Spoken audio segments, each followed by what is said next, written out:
Hello, welcome back to The Good, the Bad and the Stupid. It's Tuesday the 3rd of October. I think. I'm going to double check that. No, it's Tuesday the 2nd of October. There you go, getting ahead of myself. Good job, because I'm flying on the 3rd. I'm actually going away tomorrow, so this could be the last one of the week. It could be the last one of the week, unless I get time to do one in the morning. Ever the professional, I might, but ever the skiver, I might not. So yeah, I'm going off to Budapest tomorrow, flying, what I've heard, through apparently Hurricane Lorenzo is making his appearance tomorrow. I thought he's supposed to have been here all week, but apparently he's coming tomorrow, and there's going to be 90-mile-an-hour winds at some parts of the UK. So I very much hope not around the airport that I'm flying from, because last thing I want to do is take off in a bloody whirlwind or tornado or whatever it is, hurricane. One of the three. But that might just cause delays and stuff, so it could be a bit of a pisser. So fingers crossed Hurricane Lorenzo goes to a different part of the country and not where I'm flying from, Luton. It'll be a pain in the arse to get to Luton, but catch 22, you book a cheap ticket from Luton, but it costs you a fortune to get the train to get to Luton, I've found. So there you go, false economy. But anyway, you know, first world problems, what you're going to do. I bought a spiralizer yesterday. I tell you what, that's a life-changing moment. It's like, I actually think I wish I wasn't going away, so I could stay at home and spiralise things. I spiralised a zucchini yesterday, which is a courgette, for those who didn't know what zucchini was, because I didn't. I was checking on the things that you could spiralise, and it was zucchini, potatoes, cucumbers, parrots I was going to say then, that's my handwriting, apples, parsnips, beetroots. You can spiralise anything, so we're going to have lots of fun with that. But I spiralised a zucchini yesterday, and it was just like spaghetti, so yeah, going to have a lot of fun. It's only cheap as well, tenner, so there you go. Where's it been all my life? I saw a good picture yesterday as well. Andy Warhol, I saw a picture, an old photo obviously, because he's dead. But it was a picture of him going through a supermarket with a trolley, filling up a supermarket trolley with Campbell's soup. You know, the soup that he made is, a lot of his pictures were of that Campbell's soup can. So he was buying loads of Campbell's soup, and then also in the trolley was a load of toilet roll. I forgot the name of the toilet roll now, but so we had a trolley full of toilet roll and Campbell soup only, and I wonder if that's saying something about the Campbell soup. Maybe he was like skint and he was just living on the soup, and the toilet roll was because the soup wasn't that good, or is not that good. So he was like backing himself up with the toilet roll. Anyway, it was quite an interesting photo, and maybe I should find out a bit more about why he was into Campbell's soup so much, because I don't think anybody has before and anybody has afterwards, but it seemed to be popular to him, so he's like focusing on it. I think over here it'll be somebody who's like fucking mental about Fray Bentos pies or something, and they're buying like hundreds of Fray Bentos pies, which the reason I'm saying that actually is because they've just brought out a vegan Fray Bentos pie, so they're getting in on the scene, aren't they? Everyone's doing the vegan options now because it's a growing thing, and I don't eat meat, so I don't call myself anything though. But it's like I'm not too sure whether I'd be keen on eating a Fray Bentos anything, because anything that can survive hundreds of years and still taste exactly as it was when it put it in can't be that good for you, I'm sure. Maybe if you're in the First World War and you've got no other choice but to eat tins of spam or some shit like that, but or on Mars, you know what I mean? It's like that stuff in the tins. They've got the date on it. It can last almost forever. So you know, I think last resort to the Fray Bentos. If you've got a cupboard full of Fray Bentos, that's for Armageddon. I think Armageddon only. When the world collapses and nobody's got any food, you can eat your Fray Bentos pies before you end up having to eat other humans. Yeah, dark days. Maybe Brexit's on its way, so who knows where we're going to be in a few months' time. After October the 31st, because apparently the deal that's gone on the table is the only one he's going to put, and if that doesn't get agreed, we're leaving on the October the 31st. So they're not going to agree, so we're leaving without a deal. That looks like the way of it, unless the other parties do a number on him and kick him out. So I don't know where that's going to go. There was a picture yesterday of the Polroger. Was it a pallets of champagne being delivered to the Tory party conference, and that was going around on Twitter yesterday. Polroger as well, not a cheap one. Polroger is quite an expensive champagne. So unless the Conservative Party are sponsored by Polroger, then they spent a fortune of, as I said, taxpayers' money on fucking champagne and living it up. I imagine possibly the same thing happens at the Labour one. Who knows? But there was a photo going around at of the Tory one anyway, of it being delivered. But you could at least drink cheaper champagne, not drink the fucking most expensive one, or hide it. If we don't know, we can't moan about it. So at least hide it. I mean, you're fucking ripping off the system as it is without actually doing it right under our noses. You know what I mean? Anyway. On that pleasant note, what was the other one? Where was that? Speaking of that, a Tory grandee sent his party conference into chaos yesterday after becoming embroiled with a bust-up with the security because they wouldn't let his partner in the VIP lounge. She was barred from the VIP lounge. Don't say why she was barred. I mean, she could just say she's not allowed in, but they're saying she was barred. So maybe she's like bit of a fucking mischief. Anyway, so he was kicking off and getting into a scrap. Obviously pissed out of his head on Polroger, and then they couldn't get him in. So he caused a scene and then was getting booted out. So there you go. Even up in those levels of who they think they are, they're still fucking idiots. Diane Abbott was the first black politician to represent her party at Prime Minister's Questions today. And the paper has said that it's a massive snub to Emily Thornberry, who usually stands in for Labour leader Jeremy Corbyn. But it's not a snub at all, is it? That's bullshit, because it's also because it's Black History Month as well, and it is a statement to be the first black politician to represent at PMQ, so it's no bad thing, and no doubt she'll be slated for her performance and whatever, because that's what people do rather than focus on what she's got to say. So I imagine that's all they do. So good for her for getting up anyway. What was I going to say? There was something else. Oh yeah, usually that's what Savage Javid was saying something earlier on.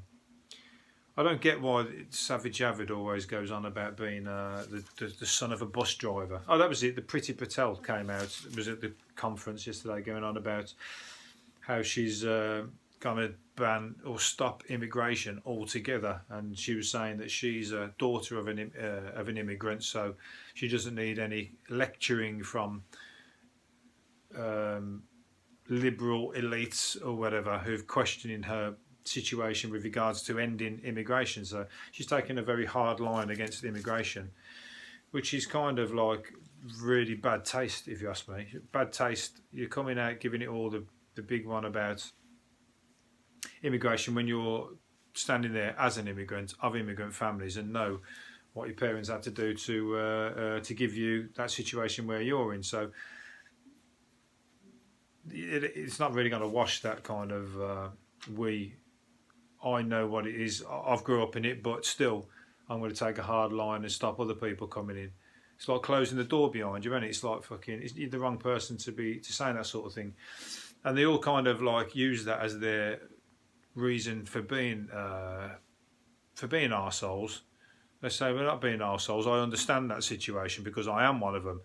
But we need to do this. So you're being an arsehole, but you're kind of excusing yourself by being the daughter of an immigrant or whatever. So it's just bullshit. And the language is like, you could at least hide the fact of that you're trying to close ranks on the immigration. You could also just say, you know, we're going to have a points-based system and all this kind of stuff. But she was just saying it in a very negative or antagonistic way, I think. And they always use that. Savage Javid always uses son of a bus driver, as if bus drivers are fucking, you know, somewhere to climb up from. You know, oh, it's always I'm a son of a bus driver. I'm a son of a bus driver. Look where I've got to. It's kind of like fucking give it a rest. You know what I mean? We're all sons of fucking somebody. You know, you're not the first person to get a good job whose dad's a bus driver. So you know, I'll stop using it as a bullshit soundbite. I bet your dad doesn't fucking like that too much. Or maybe he does. Maybe he thinks driving a bus is shit as well. Who knows? But anyway, I've had a political rant there. I don't know why. I thought I'd just roll with it. I thought I was only going to say one thing, but I thought I'd just roll with it. But I've obviously got plenty to say. Anyway, heavy storms are coming. I've already done that one. I'm flying in it. So let's hope there's no delays. So I'm going to be officially an immigrant. No, I'm not going to be an immigrant yet because I'm going to Hungary. So still in the EU. Not quite an immigrant yet. Visiting immigrant.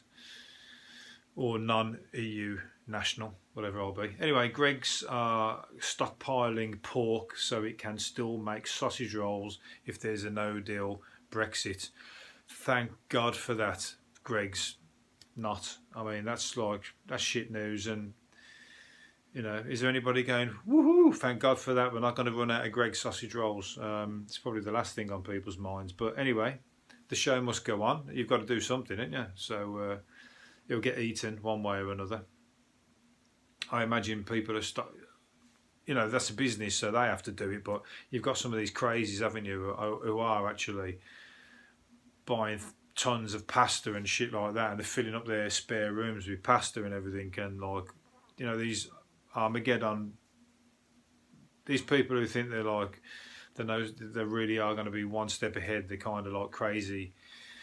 I don't know. I was going to say ex-veteran then, but not ex-veteran. Just crazy people who've got that screw loose that think Armageddon's always going to come and they're going to be the first to be prepared, and they've got tons and tons of petrol, loads of pasta, loads of dry foods, loads of things that are not going to go off. Frey Bentos pies. And then nothing will happen. They probably did it all for the millennium bug when that happened, and they've probably still got it all left over from then, haven't they? All the pasta and everything still past its sell-by date, but it lasts. So 20 years later, after the millennium bug, they're still living off their rations that they gave themselves. Yeah, you can't be too crazy. I mean, worst case scenario, you're just going to have to burgle your neighbours and nick theirs if whoever's stocked up on it, because that's what'll happen. You'll stock up. Everyone will know you've stocked up. They haven't, because they've been lazy or didn't think it was going to happen, and then they'll have to just come and have yours. So if you are going to stock up, make sure you're a big guy and you're ready, or you can fight, martial arts, whatever else. Well, I've got loads of things on Hurricane Lorenzo here. Hurricane Lorenzo. I'm sick of hearing about it. I don't want to tempt fate. No, not doing that one either. Someone's honked the back. A taxi driver was landed with a surprised bill after a goose smashed through its window. Maybe the hurricane's already been here. If the goose has smashed through his window, I'm sure he didn't plan on doing it. Maybe the wind threw it through the window, out the sky. So missile at his car, but he was stunned to see a Canada goose sitting on his back seat, surrounded by broken glass. And to be fair, he wasn't even injured. He looks like he's just standing there looking, you know, what am I doing in the back of a car? All of a sudden, there was a big crashing sound with the back window, and I then stopped and took a look, and in the back I saw the big bird in my car. Of course, it was a shock. Police advised to take it to a local vet, where the bird is now recovering. Well, it looks like he's all right. He looks like he's just standing there, so he's not like knocked out or anything like that. Anyway, so you know, fingers crossed. That means the hurricane's passed, and they've got it wrong, the weathermen. Ed Sheeran's paid himself 17.1 million last year. Good for you, Ed. That's £47,000 a day. So a little bit more than I'm ever going to earn in a day, in a year, mostly as well. 23.7 after his profits. His company's paid him earned £23.7 million. So there you go. That's the way to do it, isn't it? The good thing is that he's probably a son of a bus driver as well. He's probably come up from he was working class money. I remember he was busking once. I think he's working class, but he was busking once anyway. He's come from the bottom rung of musicians anyway. But he's earning all the money because I saw something earlier on about Frank Skinner and David Baddiel for that song that they did. What's it called? It's Coming Home. That football song that's been played. Every time the football's on, that comes on, doesn't it? And that was a big hitter of Euro '96.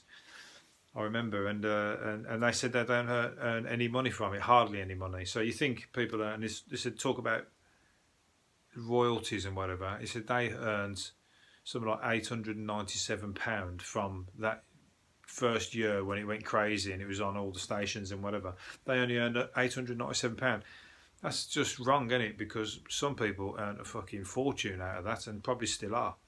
And it's wrong that the artists are the ones who are not earning the money. So that's just bullshit. I think the only way to fight that now is just to self-publish, isn't it? Just to put it out there yourself. You don't need a record company these days. You just put it out. If your profit on a record without the record company is only £1, then just sell it for £1. And people can buy it direct. So people will buy it off you because they have to pay at £10 to the record company to get your £1, but you're only getting £1 of it. But you sell it for £1, everyone's going to fucking snap it up, ain't they? Because everyone can afford to pay £1 for it. You could even probably do three or £4, so you're quadrupling your money. There you go. Market. I'm got all the ideas, just haven't got the musical talent, unfortunately. What's it called? Up to 4 to 5 patients are given antidepressants are not warned about side effects. One of them being suicidal thoughts. I've had this conversation with people before. The long list of problems with antidepressants is like as long as for that one thing that is good for, the list that you might get or they're covering their back on is way longer. And fucking some people need them, granted, but some people have got a fucking life problem, but they're being prescribed that for their life problem because the doctor hasn't got time to tell you to change this or change that or do a psychology thing on you. So they just do that and go, that'll help you deal with your shit life. But you still got your shit life, so it's not, I ain't got time to talk a long time about that, but I've got, I know through first-hand experience with dealing with people in that situation, and it's like most of the time, it's just fucking, it's putting a plaster on a fucking on a what's it, on a gaping wound, or the wrong kind of plaster. Anyway, you know what I mean. I'm moving on. Police are going to we'll talk about plasters. This man has lost, I don't know, I didn't put these in any order, but a man's finger was randomly posted through somebody's letterbox. Maybe he should have had some antidepressants. No, he didn't post his own finger. Somebody, the police are urgently trying to find the man whose severed finger was put through somebody's letterbox. So they gave them a fright. First thing I thought when I thought that was, have they checked his fingerprints? First thing I would think of, but apparently they have checked DNA and all that sort of stuff, and they haven't found it linked to anybody. So it's obviously squeaky clean guy. But anyway, he's lost his finger, or could be, hopefully it's just his finger and the guy's still alive. But anyway, they're trying to figure out why there's a finger being posted through somebody's door. And somebody's walking around with 4 fingers. So if you notice anything like that, call your local police. give an anonymous call. If somebody's all of a sudden got 4 fingers instead of 5, I can, you don't need Poirot to link the two. Oh, sorry, in Bognor Regis as well. Flaming nuts. These people don't need. These, that could be a stupid story behind that, and there's a stupid story coming up here with brainless idiot guests at a posh wedding who set fire to their hair in a high-risk drinking game. So there's a picture. I'm going to show it to the video. Sorry, podcast, but you can just listen to. You can imagine 2 blokes, posh-looking blokes with ties and suits on, with their hair on fire because they've covered it in Sambuca. So who knows what happened that? But they've made the papers and made everybody think that they're stupid idiots. So good for them. So, but the Sambuca, it does set fire to. People do it when they set fire to the drink, don't they, and swallow it, but they've decided to set fire to their hair, and maybe somebody has to stand behind them with a bucket of water and chuck it on their head or something. But doesn't say anybody's gone off to hospital. So anyway, I wonder if their hair doesn't grow back like Michael Jackson's didn't. But he didn't. So they'll be like, oh fucking hell, remember when we did that? Having to wear a wig or having to constantly explain the weird bald spot they've got. They go, is that prank we did at the wedding? Anyway. Done that one. Going to finish up on a couple of things now. Matt Damon passed up on the lead role of Avatar, the film with the blue men. £204 million it cost him because he was offered 10% of the profits to play the guy, but it was somebody else played it. But he turned it down, so that's got to hurt. £204 million that he could have had, but he's probably made fucking tons out of other films instead of making those anyway, so that shortens the gap. They make millions, don't they, actors? I'd be a bit pissed off. Who's the guy who played the lead role? Did he get the 204 million, or did he get offered next to nothing to play? I'll be watching that and speaking to my lawyers if I wasn't offered the 10% that Matt Damon was. Maybe saying that raised his profile, didn't it? So who knows? You got to take what's offered, but it just shows what they're fucking willing to offer on to other people. I mean, that's the smart move, and it taking the percentage and not the money. Right, Ant and Dec have been discovered that one of them is got a shock connection to the royal family. That's because the royal family is just fucking spread out. The tentacles just go out off, almost fucking inbred sort of style. Some of them, aren't they? I think they're very, they're families, or are they interlinked somewhere or another? I'm not saying Ant and Dec come from that side of things, but apparently they've got some link through a great-great-grandfather or something or other. I'm not sure which one even. I haven't got time to read it. Ant or Dec. Can't be both of them. That means they're somehow linked down the line. Anyway, and Danny Dyer, I can't forget to mention that Danny Dyer is also on that family tree somewhere. I'm not saying it's good, I'm not saying it's bad, but the family tree has now split off into Ant and Dec. You got Danny Dyer. Where else is he going to get all the way up to the monarch? You might fucking chuck in a few the Crankies, or who else? Who else bloody give Bruce Forsyth? Anybody? Any of these TV presenters? They all seem somebody's got a link to the Queen and that somewhere. We probably all have somewhere down the line if you want to go that far. Well, my surname's Lawrence, so is there any? I'll have to check where Lawrence goes up the family tree. What was I going to say? Oh yeah, it's the last one then. So Sir Alan Sugar, the Apprentice is on, isn't it? Where they got the dummies are all back to look stupid on the programme, and he's just got some of his quotes that he said in the boardroom here. He usually says some sort of speaks his mind, but can be quite offensive or say things that get people's noses out of place. He's a bit. I know PC's a little bit. We're all against a PC, but he said a few things that are a little bit fucking untoward anyway. But still, people go a little bit overboard with their offence. He's an older guy and says it as it is, and sometimes people don't like that. But you know, at the same time, you've got to have some kind of self-awareness, haven't you? But anyway, not saying, but he said some funny things as well. So it's at the expense of the comedy. Sometimes he says things that are offensive to people, but they're fucking funny. So I'll take that sometimes. And one of them here is it's sink or swim, and you've most probably picked up by now that I don't do life jackets. That is what he's saying to the contestants. Another one was, if you nod your head any longer, I'm going to put you in the back seat of my bloody car. So yeah, that was another one. And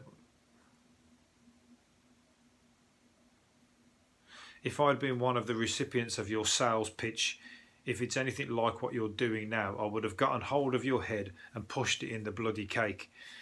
So I don't know what that's referring to. It must be wedding cakes or something. That sounds like a fucking Gordon Ramsay one. He's nicked that one off.